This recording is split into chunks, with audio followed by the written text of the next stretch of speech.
निक्की मामले की बात कर लेते हैं। इस मामले में चारों आरोपियों की बेल लोअर कोर्ट ने खारिज कर दी है। लेकिन कई सवाल खड़े हुए। सवाल ये खड़े हुए कि क्या ये वाकई हत्या का मामला है, या ये सुसाइड का मामला है, या फिर ये कोई हादसा है। क्योंकि अगर निकी के बयान को देखें तो उसने जो बयान दिया था उसके हिसाब से हादसा है, जबकि जो एफआईआर दर्ज कराई गई कंचन की तरफ से उसमें मर्डर बोला गया। लेकिन सबूत कुछ और इशारा कर रहे हैं। हमारे साथ जो आरोपी पक्ष है, यानी जो चार आरोपियों को गिरफ्तार किया है पुलिस ने, उनके जो वकील साहब हैं मनोज भाटी जी मौजूद हैं। मनोज जी, ये बताइए कि सबूत क्या इशारा कर रहे हैं। आप लोगों ने एक पूरी एप्लीकेशन भी दी है पुलिस को, क्या उस बेस पर इन्वेस्टिगेशन पुलिस कर रही है? अभी तो डे वन से हमें किस इन्वेस्टिगेशन का कोई ऐसा वो नहीं है कि जो हमको उपलब्ध हो सके। ये इसमें प्रोविजन है कि विद इन, जब एक्यूज जेल में होता है तो with in 60 days chargesheet file करनी होती है। मीन्स 60 डेज लिमिट है, before that also they can fine. तो ये जब चार्जशीट आ जाएगी, पुलिस ने क्या विवेचना की है, तब जाके पता लगेगा कि पुलिस ने विवेचना किस एंगल पे की है और किस तरह से की है। नहीं, लेकिन जो मुकदमा दर्ज हुआ भाटी जी, वो तो 302 में दर्ज हुआ और कंचन के बयान पर दर्ज हुआ, जिसमें कंचन ने बयान दिया कि विपिन ने इसके ऊपर ज्वलनशील पदार्थ डाला है, जबकि एक वीडियो में साफ नजर आ रहा है कि वो खुद ही कह रही है कि तूने क्या कर लिया। यही बात जो मैं कहना चाह रहा हूँ, आप कह रहे हैं। जब पीड़िता को हॉस्पिटल ले गए, फोर्टिस हॉस्पिटल, ये एमएलसी है, ये एमएलसी, इसमें क्लियर कट लिखा हुआ है कि सिलेंडर फटने से गंभीर अवस्था में लाया गया पेशेंट को। उसके बाद सफदरजंग हॉस्पिटल में जाके डेथ हो जाती है। उसके बाद घर वाले अंतिम संस्कार कर देते हैं। जो वादी मुकदमा है कंचन, वो जाके अपने उसमें वीडियो एडिट करती है, जो फरवरी की घटना और ये जो आग लगी हुई, दोनों को एडिट करके मीडिया को रिलीज करती है और वही पुलिस को देती है। उसमें मुकदमा पंजीकृत हो जाता है हत्या का। मेरा यह कहना है कि इतनी गंभीर घटना है, सपोज किसी का भाई बहन कोई आग लग रही है, सबसे पहले क्या करेगा? उसको बचाएगा। वो वीडियो बना रही है।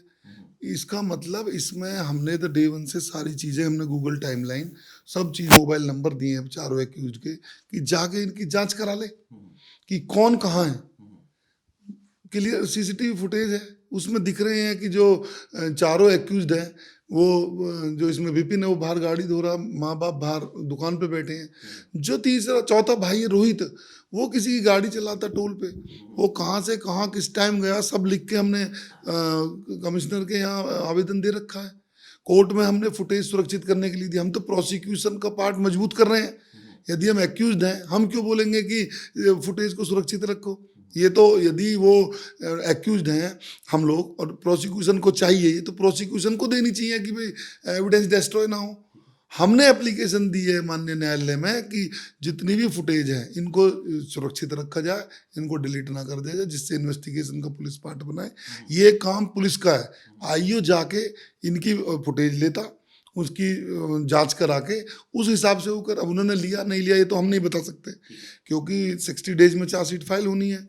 बिफोर दैट ऑल्सो देखें वेल, तो उससे कोई मतलब नहीं। हम कुछ इस कहने की स्थिति में नहीं है कि इन्वेस्टिगेशन किस तरह से पुलिस कर रही है। इसमें एक चीज़ और भी है सर।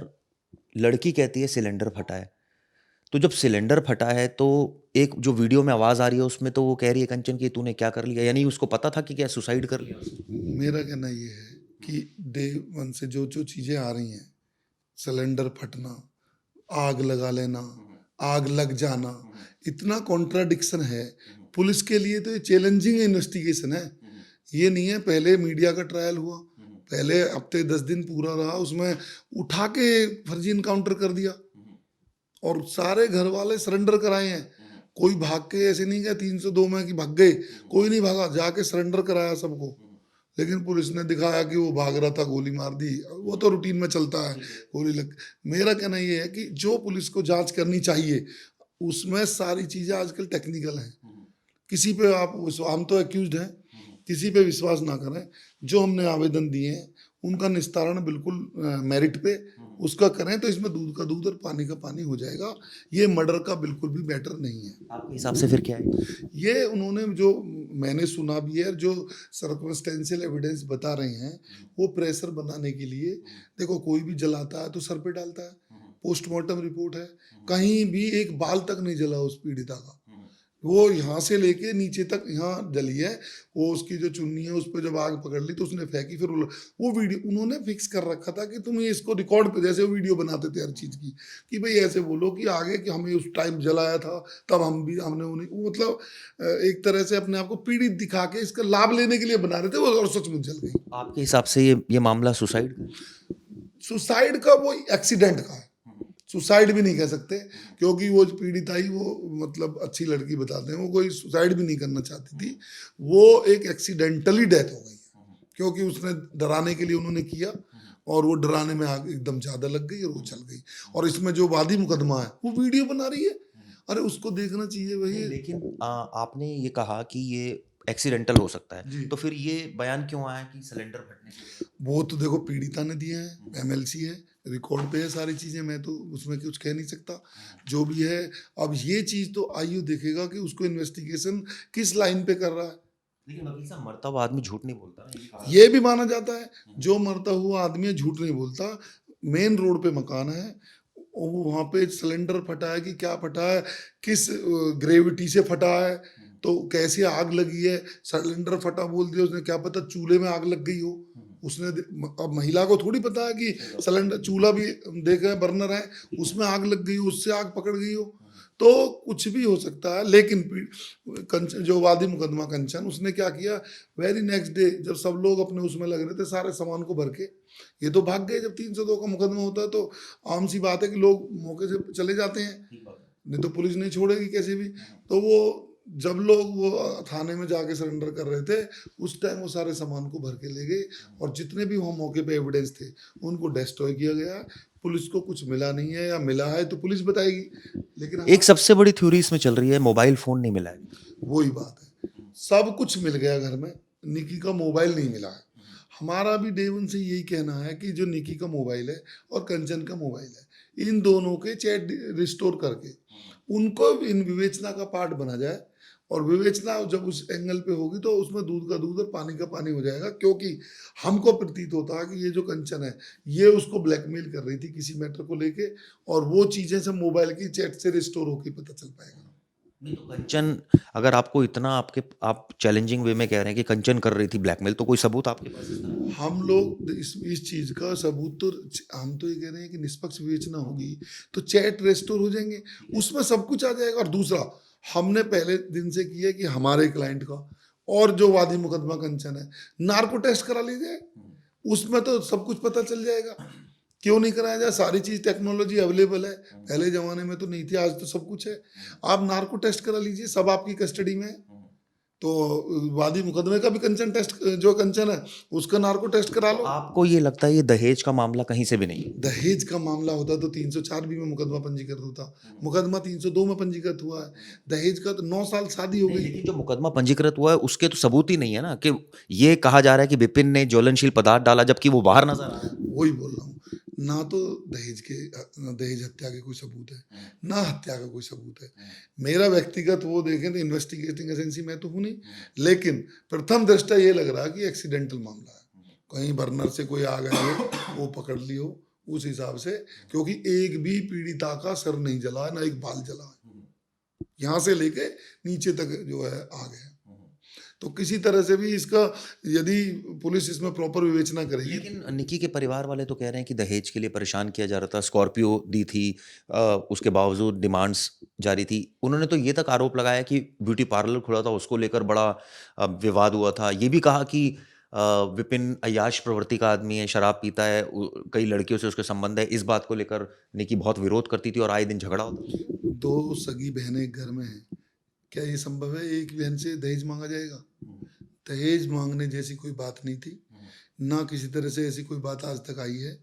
एक इनकी जो लड़की है, जो इसकी निक्की का भाई है, उसकी जो वाइफ है उसको डिवोर्स हुआ है, उसमें 35 लाख रुपए तय हुए थे। वो इसने जो है ये समधी इसने जिम्मेदारी ले ली थी, जो विपिन का पिताजी है, वो ये नहीं दे रहे थे, उसका वो तगादा इनसे कर रहा था कि भाई मैंने जिम्मेदारी ले ली है, वो आप दे दीजिए उनको। कोई दहेज की मांग, एक लड़की घर में पहले ही बड़ी बैठी है, दूसरी सिंगल, एक लड़की से कोई दहेज मांगे, दहेज की बात तो इसमें है ही नहीं। मुकदमा भी पंजीकृत नहीं है और पुलिस भी मुझे लगता है उस एंगल पे विवेचना नहीं कर रही है। हत्या का मसला है, हत्या के एंगल पे भी इतना कॉन्ट्राडिक्शन है कि ये व्यक्तिगत रूप से बता दूं तो ये एक एक्सीडेंटल डेथ है। 2024 में वकील साहब विपिन के खिलाफ एक मुकदमा दर्ज होता है जिसमें एक लड़की दर्ज कराती है और वो कहती है मेरे साथ मारपीट की, और उसका वीडियो भी वायरल है जिसमें निक्की और उसकी बहन मतलब उस लड़की से थोड़ा उसको पीछे कर रही है विपिन। हाँ ठीक है, कोई मुकदमा पंजीकृत हुआ तो उसमें यदि वो दोषी होगा तो सजा हो जाएगी। इस मुकदमे से उसको कोई लेना देना नहीं है। किसी तरह से भी यदि कोई अपराध उसने 10 साल पहले किया है और कोई मुकदमा पंजीकृत है। आपका ये कहना है कि विपिन उसको टॉर्चर बिल्कुल टॉर्चर करता तो वो घर में कैसे रहते भाई? आप देख लीजिए, रील बना रही हैं, पार्लर चला रही हैं। जो टॉर्चर होती है महिला, वो BMW मर्सिडीज में बैठ के रील थोड़ी ना बनाती है, बताइए आप। टॉर्चर जैसा कोई नहीं है, सिर्फ ये आरोप है और जो हमारा क्लाइंट है उसको झूठा बेबुनियाद फंसाया गया। साहब, एक मानवता के नाते अगर आप एक सोचें, एक लड़की की मौत हुई है तो ऐसा तो चलिए मैं आपकी बात ही बड़ी कर रहा हूँ, आप कह रहे हैं ये एक्सीडेंटल मौत है। एक्सीडेंटल मौत मतलब वो खुद अपने आप को जला रही थी ये दिखाने के लिए, इसका मतलब कहीं ना कहीं त्रस्त तो थी ना वो किसी ना किसी बात से। ऐसे कौन एक्सीडेंटल अपने आप को आग लगाकर ये वो वीडियो बनाते थे, उन्होंने वीडियो बनाया था कि भाई ये बनाना चाह रहे थे वो कि भाई हम आगे दिखाएंगे इसको एज एविडेंस कि हमको जलाने का प्रयास किया था। उसमें वो आग ज़्यादा लग गई। वो कोई, मैं ये नहीं कह रहा कि मानवता के, देखो कोई भी चीज़ है ये, मतलब महिला के विरुद्ध कोई चीज़ होती है तो सबको लगता है कि भाई गलत बात है, लेकिन ये तो एक्सीडेंटल डेथ लग रही है। कहीं भी किसी तरह से भी कंचन का रोल आपको लगता है इस मामले में है? पूरी तरह से जो वादी मुकदमा है कंचन, उसका भी मैं तो कहता हूँ मेरे क्लाइंट का भी नार्को टेस्ट हो जाए। उसमें हम ये थोड़ी कह रहे हैं कि उनका हो, हम तो कह रहे हैं दोनों का हो जाए और चैट रिस्टोर हो जाए, मुकदमा बिल्कुल क्लियर हो जाएगा। तो कंचन का क्या इंटरेस्ट आपको लग रहा है इस प्रॉपर्टी इंटरेस्ट है। अब आज की डेट में देखो तो वो सब भागे फिर रहे हैं भाई। वो यदि ऐसे इसमें कामयाब हो जाते तो सारी प्रॉपर्टी पे अपने वो मार के बैठ जाते। वो तो जेल में सड़ेंगे पूरी जिंदगी और तुम अपने प्रॉपर्टी पे कब्जा करके बैठ जाओ। यही है मोटिव, तो हर चीज का होता है। अब आगे क्या करने जा रहे हैं वकील साहब? अब इसमें आपने तो लोअर कोर्ट से तो डिसमिस हो, लोअर कोर्ट को तो पावर ही नहीं होती है बेल सुनने की, तो लोअर कोर्ट में तो मेयर फॉर्मेलिटीज होती है। सेशन में बेल फाइल करने का एक प्रोसीजर है। बाकी अब इसमें हम चार्जशीट का वेट कर रहे हैं, चार्जशीट आ जाए तो बेल फाइल करें, और नहीं तो 1-2 दिन में देखते हैं इसमें क्या करना है। बाकी तो पूरा किसी तरह से भी हत्या का मुकदमा साबित नहीं हो पाएगा। आपने जो ये कंप्लेंट दी है इसमें क्या क्या पॉइंट्स आपने रेज? सारे पॉइंट्स यही किए हैं कि भाई जो हमारे जो फुटेज हैं उनको सुरक्षित रख लिया जाए। जो इन्वेस्टिगेशन है वो इस पार्ट पे हो कि हम कहाँ कहाँ हैं, उसकी जो गूगल टाइमलाइन है, मोबाइल सब पे हैं, उनको चेक कर लिया जाए कहाँ है। मौके पे हम है ही नहीं, कोई भी चारों लोग मौके पे ही नहीं है। मौके पे वादी मुकदमा और केवल पीड़िता है, कोई भी नहीं है इनमें से, तो हत्या कैसे हो गई? एक सवाल ये भी उठा कि विपिन क्यों नहीं गया लेकर, क्योंकि विपिन तो घर के बाहर था और जब ये घटना हुई वो अंदर भागा, तो वो क्यों नहीं आप लेकर गया? देखिए अंदर भागा, गाड़ी में सबसे पहले गाड़ी में वही बैठा, आप देख लीजिए फुटेज में है, सबसे पहले वही गया। लेकिन जब मामला वो पुलिस का हो गया तो देखो ऑटोमेटिक पुलिस से सभी डरते हैं, और वो मौके से, इसीलिए घर वाले सभी, उन्होंने कोई अपराध किया, जो टोल पे था वो भी भाग गया, सब भाग गए बेचारे। नहीं लेकिन हॉस्पिटल तो सास ससुर गए, सब गए हैं, घर वाले सब गए हैं मौके पे जो थे, और उसने बयान भी दिया पीड़िता ने। पीड़िता का बयान तो इसमें सबसे मेन है, वो ही कह रही है कि मुझे सिलेंडर फटने से मुझे चोटें आई हैं। तो ऐसा तो नहीं दबाव में उसने कोई उसको कौन दबाव दे रहा? डॉक्टरों की टीम होती है भैया, घर में थोड़ी ना दे रहा कोई दबाव। हॉस्पिटल में डॉक्टरों की टीम होती है, पुलिस भी होती है। जहाँ ऐसा एक्सीडेंट हो जाता है सब लोग होते हैं, और जो MLC होती है किसी भी ट्रायल में, ये मेन चीज होती है। और पीड़िता का जो लास्ट जो बयान है, कोई भी ये माना गया इसमें कानून में कि वो कोई झूठ नहीं बोलता मरते हुए आदमी। चलिए, मरते हुए आदमी झूठ नहीं बोलता। मरने से पहले निकी ने बोला कि ये हादसा है, सिलेंडर ब्लास्ट हुआ है। पुलिस ने मर्डर केस क्यों दर्ज कर लिया, इस पर भी सवाल खड़े हो रहे हैं। और अब ऐसे में क्या ये एक्सीडेंटल डेथ है या फिर ये खुदकुशी का मामला है? यानी 4 थ्योरीज पर पुलिस वर्क कर रही है। उम्मीद की जानी चाहिए इस मामले में सच जो है वो सामने आए और जो दोषी हैं उनके खिलाफ सख्त कार्रवाई हो। ये वीडियो को इसलिए जरूर बताएगा। शुक्रिया।